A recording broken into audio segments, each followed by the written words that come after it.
विषय पे आने से पहले जब उत्तराखंड में आते हैं और यदि आप एजुकेशन की फील्ड से हो तो एक अलग प्रकार की अनुभूति होती है। जहां पर, चूंकि मैं तो इंजीनियरिंग के बैकग्राउंड से हूं, जहां पर रुड़की यूनिवर्सिटी है, जहां भारत में सबसे पहले इंजीनियरिंग की डिग्री देना शुरू हुआ, थॉमसन कॉलेज ऑफ इंजीनियरिंग के नाम से शुरुआत हुआ, शायद वर्ल्ड के सबसे अर्लीस्ट इंस्टीट्यूशंस में से एक था। और भारत में आजादी के बाद अगर सबसे पहले 59 में राधाकृष्णन कमेटी की रिकमेंडेशंस पे एग्रीकल्चर और टेक्नोलॉजी की यूनिवर्सिटीज बनी, तो सबसे पहले पंतनगर में बनी, जो इसी उत्तराखंड में। और इससे भी आगे बढ़कर तब एक अलग अनुभूति होती है जब आप लोग देखते हैं, आप लोग सभी लोग व्हाट्सएप फेसबुक तो यूज करते हैं, और जब इसके ओनर मार्क जुकरबर्ग ने कहा था कि एप्पल के ओनर स्टीव जॉब ने उससे कहा था कि अगर जिंदगी में कभी तुम्हें लगे कि तुम हताश हो गए हो, निराश हो गए हो, कोई राह नहीं दिख रही है, तो तुम क्या करना, तुम भारत में जाना, नैनीताल जिले में एक कैंची आश्रम है नीम करोरी बाबा का, वहां पे जाना, वहां से तुमको नई ऊर्जा मिलेगी। और मार्क जुकरबर्ग ने यह बात कही, और जब वो भारत आए थे तो प्रधानमंत्री श्री नरेंद्र मोदी जी के साथ बातचीत में भी ये बात कही। तो आप समझिए कि जहां से इतना बड़ा इंस्पिरेशन मिलता है कि आज वर्ल्ड की सबसे बड़ी कंपनियों में से एक नहीं, सबसे ज्यादा ऑल परवेजिव कंपनियों में से एक, जो हर आदमी के हाथ तक है, वहां तक यहां से इंस्पिरेशन जाता है। तो यह भारत की भूमिका को भी दर्शाता है और उसमें उत्तराखंड की भूमिका को भी दर्शाता है।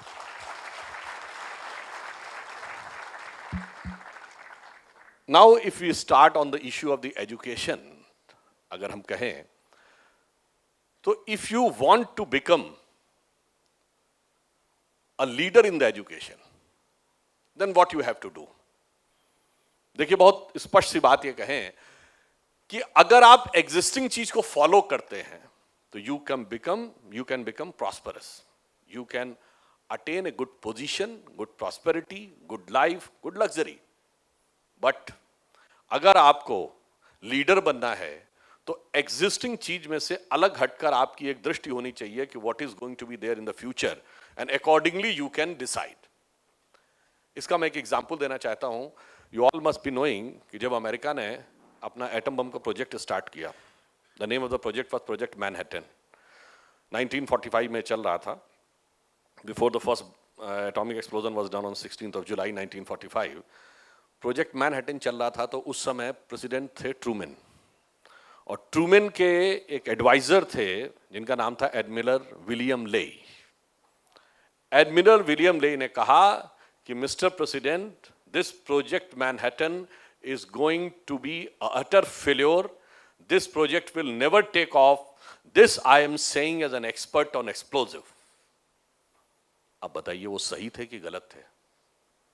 वो सही थे, because till that time the science of explosives were only limited to the chemical forces available in the explosive material. जो एक्सप्लोजन होता है वो तो केमिकल रिएक्शन से होता है ना, बट जिसकी बात हो रही थी वो एटॉमिक फोर्स था। केमिकल रिएक्शन क्या है? जो creation and dissolution of the atoms in creating and dissolving molecules, यानी वो एटम के बाहर हो रहा था। एटम के अंदर गए तो एनर्जी कुछ और थी, वहां तक वो नहीं देख पा रहे थे। इसलिए मैंने कहा, और जब उन्होंने देखा और वो एटम बम बना, और उसके बाद वर्ल्ड का पावर स्ट्रक्चर चेंज हो गया। Prior to Second World War, the power center was in Europe, and after that, America became the power center. तो आप ये समझिए कि जब जो दिखाई पड़ रहा है उस पे रिसर्च करेंगे तो ठीक है, पैसा प्रॉस्पेरिटी मिलेगी। जो नहीं दिखाई पड़ रहा है उसकी तरफ जाएंगे तो आपको एक नई दुनिया मिलेगी। इसको कुछ ऐसे समझिए कि समंदर की सतह पर आप अपना जहाज चलाते चले जाएंगे, एक शहर देखने को मिलेगा, दूसरा देखने को मिलेगा, एक देश देखने को मिलेगा, दूसरा देखने को मिलेगा, मगर अगर उसी समंदर में आप नीचे उतरना शुरू करेंगे तो कहीं पे रत्न मिलेंगे, कहीं पेट्रोलियम मिलेगा, कहीं दूसरी एनर्जी मिलेगी, वो चीजें मिलेंगी जो सतह की दुनिया को बदल सकती हैं। तो इसलिए मैं ये कहना चाहता हूं कि आज के जो स्टूडेंट्स हैं, जब आज हम कहते हैं कि हम स्वतंत्रता के अमृत महोत्सव में, प्राइम मिनिस्टर ने कहा है कि यह अमृत काल है। अमृत काल मींस 75th ईयर से 100th ईयर जब आएगा, जब सेंचुरी आएगी 2047 में, इस 25 साल में भारत को उस मुकाम तक पहुंचाना है जो हमारा लेजिटिमेट ड्यू था। तो वो कैसे पहुंचेगा? अगर हमारा लक्ष्य इतना ही रहेगा बच्चों का कि एक अच्छे इंस्टीट्यूट से डिग्री प्राप्त कर ली, फिर बहुत अच्छा हुआ तो एक फॉरेन की यूनिवर्सिटी से डिग्री प्राप्त कर ली, एक बहुत बड़ी कंपनी में जाके बढ़िया नौकरी की, लाखों रुपए महीने की, या बहुत हुआ तो एक अच्छा खासा बिजनेस कर लिया और उसके बाद जिंदगी खत्म, तो ये करके क्या अमृत काल का अमृत प्राप्त होगा? जिसके लिए वो अकबर इलाहाबादी का एक बड़ा फेमस शेर है कि क्या कहें अहबाब, अहबाब कहते हैं ना फ्रेंड को उर्दू में, क्या कहें अहबाब, क्या कारे नुमाया कर गए, ग्रेजुएट हुए, नौकर हुए, पेंशन मिली और मर गए। तो इसमें आप फाइनली सिर्फ इतना अचीव करेंगे, बट अगर आप ये देखेंगे कि फ्यूचर की टेक्नोलॉजीज क्या है, जैसे जो इमर्ज होने वाला, जो अभी दिख रहा है, आपको लगता है इसमें कुछ हो सकता है। मेरा मानना है कि भारत के बच्चों को अगर यहां पे अच्छे इंस्टीट्यूशंस में रिसर्च करनी है, विदेश में भी रिसर्च करने जाना है, तो आर्टिफिशियल इंटेलिजेंस में जाएं, कंपोजिट मटेरियल में जाएं, जीनोम सीक्वेंसिंग में जाएं, नैनो टेक्नोलॉजी में जाएं, स्पेस टेक्नोलॉजी में जाएं। ये वो चीजें हैं जो फ्यूचर में जाकर इमर्ज करेंगी। और अगर आप अभी से इसमें जा सकते हैं तो आप सोचिए, तब आप फ्यूचर को प्रभावित कर सकते हैं। मैं डोमिनेट वर्ड नहीं यूज करना चाहता। और एक और बात समझिए, as far as the level of technology is concerned, एक बहुत बड़े थ्योरेटिकल फिजिसिस्ट हुए हैं मिशियो काकू, उन्होंने ये स्ट्रेटिफिकेशन दिया है, the civilisations fall in 3 categories, level 1, level 2 and level 3। Level 1 civilisation in terms of technology is that वो जिस प्लेनेट पर रहता हो उस प्लेनेट की सारी एनर्जीज को उसने एक्सप्लोर कर लिया हो और उसे यूटिलाइज करना आ गया हो। लेवल 2 वो है कि वो अपने प्लेनेट से बाहर निकलकर जिस सोलर सिस्टम में रहता हो उस सोलर सिस्टम की सारी लेटेंट एनर्जीज आइडेंटिफाई करके उसे यूज करना आ गया हो। एंड लेवल 3 वो है कि beyond the solar system galaxies में जितनी गैलेक्टिक एनर्जीज है उनको यूज कर लिया हो। अब if you look at this parameter, अभी तो हम अपने ही प्लेनेट की कुछ एनर्जीज को तो आइडेंटिफाई कर पाए, पेट्रोलियम है, गैस है और एयर है, वाटर है, अभी तो टोटल एनर्जीज यहां की बची हुई है। तो in a way we are somehow slightly above the zero level civilisation. ये मैंने इसलिए कहा कि हमें ये गलतफहमी नहीं रहनी चाहिए कि हमने कोई बहुत बड़ा अचीवमेंट कर लिया है। तो आप वो, मैंने सिर्फ ये बताने की कोशिश की कि कितना एक्सप्लोर करने को बाकी है, और जब हम उसको एक्सप्लोर करेंगे then we will be able to achieve what the actual reality is, or whether we can take the to the desired position. अब इसके बाद एक दूसरी चीज आती है। अब मान लीजिए आपने बहुत अच्छी टेक्नोलॉजी अचीव कर ली और 25 साल बाद आप डोमिनेट करने लगे, क्या बनना चाहते हैं? Somebody wants to become an engineer, wants to become a doctor, wants to become a scientist, wants to have a job, a very good job abroad, like some student aspire or dream for having a very good job in US, or some want to become a millionaire. पर क्या इससे piece और prosperity आती है? आप doctor बनेंगे तो doctor बन के भी अफजल गुरु बन सकते हैं। आप सोशल मीडिया एक्सपर्ट बनेंगे तो वो बन के भी कोई बुरहान वानी बन सकता है। अगर कोई ये समझेगा कि वो बहुत अच्छा चार्टर्ड अकाउंटेंट बनेगा तो वो याकूब मेनन बन सकता है। और वो ये सोचे कि अमेरिका में मुझे शानदार जॉब मिल जाएगा, उसके बाद जिंदगी खुश हो जाएगी, तो वो 9/11 करने वाले खालिद शेख या मोहम्मद अट्टा बन सकता है। ये मैंने सिर्फ इसलिए आपसे कहा कि अच्छी एजुकेशन और अच्छी जॉब पीस एंड प्रॉस्पेरिटी की गारंटी नहीं है। और ये मैं ऐसे ही नहीं कह रहा हूं, you all have heard the name of very famous writer Tom Friedman, who has written a very famous book, The World is Flat. उन्होंने 2001 में न्यूयॉर्क टाइम्स में एक आर्टिकल लिखा था। जानते हैं उसका आर्टिकल का शीर्षक क्या था? कंपैरिजन बिटवीन इन्फोसिस एंड अल कायदा। You can say how it can be compared. He said, yes, there are n number of comparable elements. Number one, both started at the same time. Both were powered by the power of youth. both were having the dedicated youth, both were having the talented youth, both have got the global presence एक साथ। बस अंतर क्या था? One for the destructive cause and other for the constructive cause. इसलिए इंफोसिस में millionaire बन के नारायण मूर्ति बनते हैं और अल कायदा का चीफ ओसामा बिन लादेन भी बिलियनर था। It means education is important, but more important is motivation behind the education. Sometime I can say motivation is more important than the education, because if you look, अब मैं थोड़ा पीछे ले जाता हूं आपको, the India of the decade of 1930s 40s, in the decade of 1930s India was in terms of education one of the most uneducated countries of the world. Rate of literacy has 7% या 5% के आसपास थी। Germany उसी समय में one of the most literate and educated countries of the world। उस जमाने में हमारे यहां उतना परसेंटेज ऑफ लिटरेसी नहीं थी जितने परसेंटेज वहां ग्रेजुएट थे, उससे ज्यादा। India was politically subjugated, Germany was one of the most powerful countries. हम इकोनॉमिकली बहुत पीछे, वो इकोनॉमिकली बहुत आगे। But look at the difference, the politically subjugated, uneducated, economically disastered India contributed to the world with Gandhi, and educated, powerful, economically superior Germany contributed to the world with Hitler. इसका मतलब होता है कि ये difference कहां से आता है? तो हमें ये समझना चाहिए कि एजुकेशन से ज्यादा मोटिवेशन इंपॉर्टेंट है। इसीलिए हमारे यहां देखिए किसका महत्व था। अब आप ये देखिए कि हमारे यहां जहां कहीं भी नॉलेज की बात आती थी तो नॉलेज एक चीज थी, उससे ज्यादा इंपॉर्टेंट थी वैल्यूज। अब आप कल्पना करिए, भगवान राम और रावण में तुलना करिए तो नॉलेजेबल कौन ज्यादा था?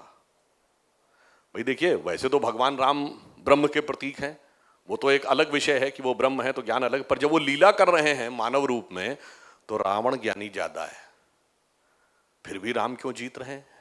रावण के पास पैसा ज्यादा है, सोने की लंका है, रावण के पास पावर ज्यादा है, सब कुछ उसके पास है, फिर भी वो क्यों जीत रहे हैं? क्योंकि जब रावण हर चीज में ज्यादा, यहां तक कि रावण पुजारी ज्यादा बड़ा है, भगवान का पुजारी वो बड़ा है। वो कहता मुझसा पंडित मुझसा जोधा और ना कोई दूजा है, अपने शीशों को काट काट शंकर को मैंने पूजा है। तो इतने बड़े पुजारी तो राम भी नहीं है कि सर काट के पूजा करते हो।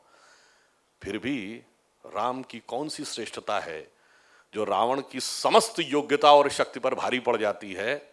वह है चरित्र।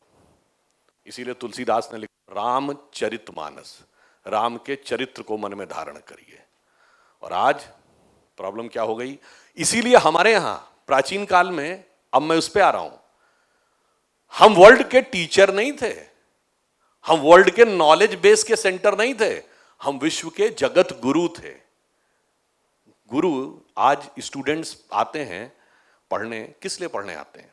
If it is just the acquiring of some knowledge and information, आज तो बुक्स में अवेलेबल है, इंटरनेट पे अवेलेबल है। अगर आप इंजीनियरिंग के विद्यार्थी हैं और आपके मन में इकोनॉमिक्स के लिए इंटरेस्ट हो जाए, एक साल में 20 किताबें इकोनॉमिक्स की पढ़ लीजिए, आप इकोनॉमिक्स के एक्सपर्ट माने जाने लगेंगे। फिर क्या जरूरत है यूनिवर्सिटी में आने की? यूनिवर्सिटी में आने की इसलिए जरूरत है कि यूनिवर्सिटी आपके विचारों को, संस्कारों को सही दिशा में मोटिवेट करती है। अगर टेक्निकली नॉलेज पे जाएंगे तो गूगल के पास हम सब में से किसी से ज्यादा नॉलेज है, पर गूगल के पास नॉलेज है, वो दुनिया नहीं बदल सकता। दुनिया बदलने का प्रोसेस मोटिवेशन से आएगा। इसीलिए जब हम जगत गुरु थे तो क्या कहा जाता था? यहां लोग किस चीज की शिक्षा लेने आते थे? कहा जाता एतद देशे प्रसूतस्य सकाशादग्र जन्मना स्व स्व चरित्रम शिक्षेरन पृथ्व्याम सर्वमानवा। जहां अपने चरित्र की शिक्षा लेने पृथ्वी के सारे मानव आते थे। इसलिए हम जगत गुरु थे। हम उनकी personality, thinking process, thought process को टोटल ट्रांसफॉर्म करते थे। तो फाइनली आप ये समझिए कि अगर आपका मोटिवेशन सही है तो आप एजुकेशन के द्वारा सही दिशा में चीज अचीव कर सकते हैं। और वो मोटिवेशन आता कहां से है? वो सही दिशा में जाना है, ये आता कहां से? अभी आप कहेंगे चलिए तो पर्सनल लेवल पे बताया, मैं ग्लोबल लेवल पे बताता हूं। आज रशिया यूक्रेन की लड़ाई चल रही है, चाइना का एग्रेसिव मॉडल है। पिछले 70-75 सालों में पूरे वर्ल्ड की जियोपॉलिटिक्स किन चीजों से गवर्न हो रही है? एनेक्सेशन, चाहे 91 में कुवैत का इराक ने करने की कोशिश की हो, या सब्जुगेशन, या डोमिनेशन। यही तो करना है ना, या तो छोटे कंट्री को एनेक्स कर लेना है जैसे तिब्बत को चाइना ने कर लिया था, या फिर सब्जुगेट कर लेना है। और अगर सब्जुगेट भी नहीं कर पाए तो एनी हाउ डोमिनेट करना है इकोनॉमिकली, फाइनेंशियली, कि दूसरे देश पे हमारा कंट्रोल बना रहे। पर अब आप यही उदाहरण देखिए कि जब भगवान राम ने लंका पर विजय प्राप्त की तो क्या उसका एनेक्सेशन किया? नहीं। वहां कोई अपना वॉइसरॉय या डिप्यूटी अपॉइंट किया, यानी सब्जुगेशन किया? नहीं। क्या उससे कोई ट्रीटी साइन करवाई, यानी डोमिनेशन किया? नहीं। बस यही तो डिफरेंस है कि आज के इस वर्ल्ड में भी वो मोटिवेशन अगर कहीं से निकल सकता है तो भारत की धरती से निकल सकता है। कहने की बातें सब कहते हैं पीसफुल को एग्जिस्टेंस, मगर पीसफुल को एग्जिस्टेंस का भी जवाब व्यवहारिक दृष्टि से अगर दिया है तो हमने दिया है। और ये सिर्फ कोई एक धार्मिक विचार नहीं है। We are the only country in the world which never went for invasion, because we are the only culture in the world which are having no concept of conversion। तो ना हम किसी को बदलना चाहते हैं, ना किसी को डोमिनेट करना चाहते हैं। इस मोटिवेशन की वजह से ही पर्सनल लेवल और जियोपॉलिटिक्स में हम बदलाव लाने में सफल होते हैं। अब मैं छोटा सा एक दो साइंस का भी एग्जांपल देना चाहूंगा। देखिए, मोटिवेशन हमें कई बार साइंस भी बताती है, हम ध्यान नहीं दे पाते, बिकॉज ये सिर्फ वो नहीं है। नेचर में everything is connected, in the cosmic world everything is connected. जो आपको लगता है कि ये कंपार्टमेंटल है, कंपार्टमेंटल कुछ नहीं है। पहले एग्जांपल दे दूं तो शायद आपको बेहतर समझ में आएगा। जैसे आज से 50-60 साल पहले कोई ये कहता कि दिल्ली में एक फैक्ट्री चल रही जिसकी वजह से कनाडा में बर्फ पिघल रही है, तो लोग कहते हैं how illogical, how foolish you are, it's not possible. आपने क्या थर्मोडायनेमिक्स नहीं पढ़ी, हीट कंडक्शन नहीं पढ़ा, कुछ मीटर दूर की चीज नहीं पिघला सकती, आप कैसे कह रहे हैं इतने 1000 किलोमीटर दूर पर वो कैसे पिघल रही है? Entire earth is a cosmic unit, वो कंडक्शन नहीं हो रहा है। उसी ढंग से पूरा वर्ल्ड यूनिवर्स एक कॉस्मिक यूनिट है, हर चीज के संकेत सब जगह होते हैं। अब छोटी सी बात, दो लोग इंडिविजुअली अगर मिलकर काम करें, मैथ्स में देखें ए और बी, तो ए स्क्वायर हो जाए और बी डबल हो जाए, बी स्क्वायर हो जाए, तो A square plus B square हुआ। पर अगर ए प्लस बी का होल स्क्वायर कर दीजिए तो क्या हो जाता है? A square plus B square plus 2ab, तो ये एडिशनल मिल जाता है। अब आप आइए फिजिक्स का एक एग्जांपल देखिए। कोई चीज किसी सरफेस पे ऐसे खड़ी रहती है, क्यों? एक एक्शन नीचे है और ऊपर का रिएक्शन उसको सपोर्ट कर रहा है। दोनों फोर्सेस अगर एक दूसरे को सपोर्ट नहीं करेंगे, वो अपने अपने फोर्स की तरफ खींच लेंगे, द सिस्टम विल कोलैप्स। और तीसरा उदाहरण देखिए, वो और भी वीर है जिन्होंने केमिस्ट्री पढ़ी होगी।